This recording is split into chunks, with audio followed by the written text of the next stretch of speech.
Not only will we show you on what exactly we have spent our money on in our 1 month in Bangkok, but we will also tell you why you should budget more if you are planning to live here and why we actually needed to stay in Bangkok for a whole month in the first place.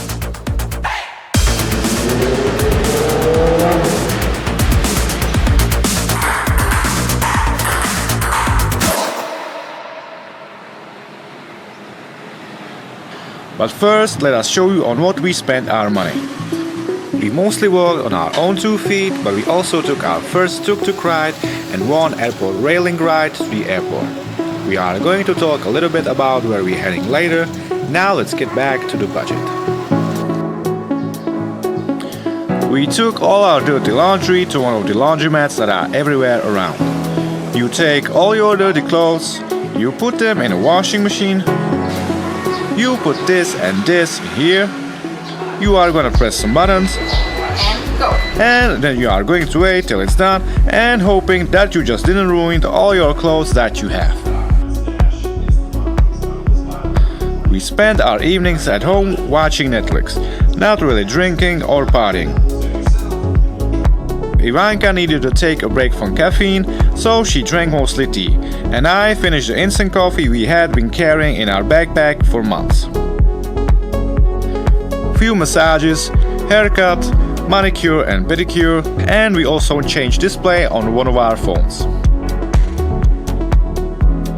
After we done some research, we ended up with True Travel Insurance, as it has good reviews from people who actually received their money when they needed to make a claim, and they seem to be pretty trustworthy. Unlike a lot of other companies, for example, the one some travel YouTubers likes to promote. I don't know, I'm not an expert, as most YouTubers aren't, so don't listen to us and do your own research before you pay for anything.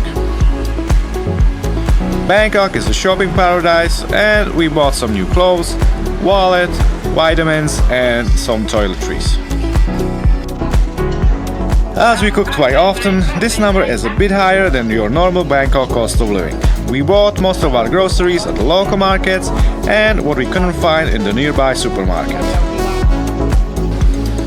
For reasons we are gonna discuss a bit later, we didn't out that much as we cooked most of our meals at home. But we went out a few times to enjoy some international cuisine, and we obviously tried the delicious local meals we found on our street.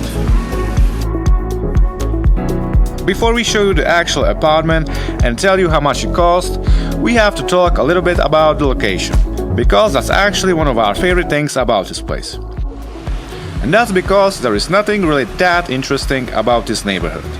There are no big tourist spots, although you can use free shuttle bus to the MRT or even walk there and be almost anywhere in the city in a matter of minutes. It's just a normal neighborhood with local people living their lives. And that's exactly why we love it here so much. The streets are always busy, and maybe because the people here aren't really used to seeing foreigners that much, they all seem to be extra friendly, which for reasons we are going to talk about in a second was exactly what we needed. Now to the actual apartment.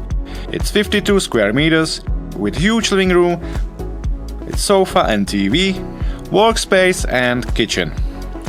From here you also have access to our balcony number 1, which we didn't really use because of balcony number 2 that has better views of the Bangkok skyline, and also bathroom number 1, which we use mainly for number 2. Bathroom number 2 has bathtub, which we absolutely loved. And the highlight of the apartment is the bedroom with a huge bed and incredible views of the city's skyscrapers. We had a great swimming pool with plenty of space to lay down and get some vitamin D, sauna, simple gym, and our favorite, table tennis. We loved our month at BU Place. It had everything we needed, and we will definitely stay here next time when we come back to Bangkok. In total, our budget for the month for one person with everything included was $772.48, which is roughly $25 a day. As you probably saw, although we enjoyed our month in Bangkok, for reasons we are going to talk about in a second, we didn't do anything crazy. We didn't go for a night out, even though Bangkok is so famous for it. We also cooked a lot of our meals at home, which is a pretty unusual thing to do in a street food capital of the world. And we mostly stayed in our apartment, working, exercising, and chilling by the pool. And that is probably not the way most people want to spend their time here. They want to have some fun, go for a few drinks, and enjoy as much of the food as they can. And a few months ago, that would probably be the way that we would enjoy our time here.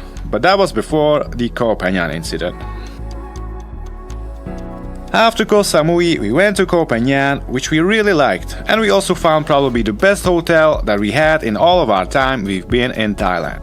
And we are so glad that we found this place, because we were forced to stay there for more than a month. We decided that we wanted to be cool, healthy, and all that sort of stuff, so we went for a morning run on the beach, which is a decision we now deeply regret. Because after about 5 minutes, Ivanka stepped on some soft sand and sprayed her ankle.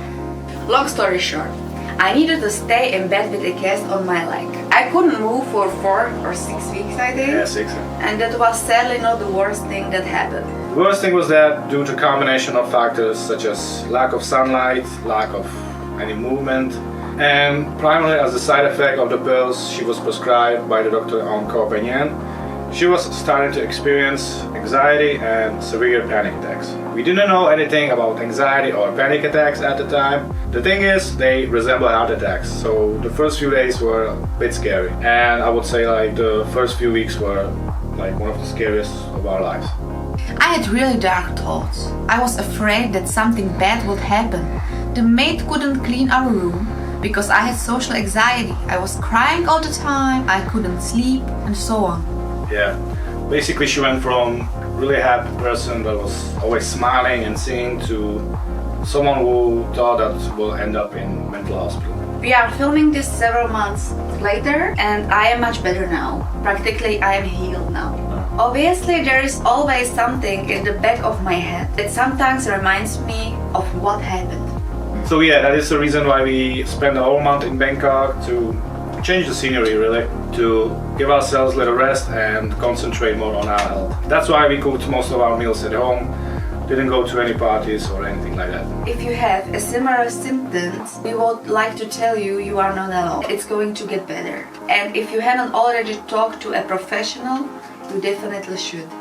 We are going to write some things that help Ivanka in the description down below, so check that out. Just remember, this isn't medical advice and you should talk to your doctor before doing or taking anything. And because the change from tropical island to busy metropolis helped us, we decided to make an even bigger change and went to explore a totally different country. But you are going to see that in our next video. For now, watch our entire Thailand series from the start to remember the fun time we had in this incredible country.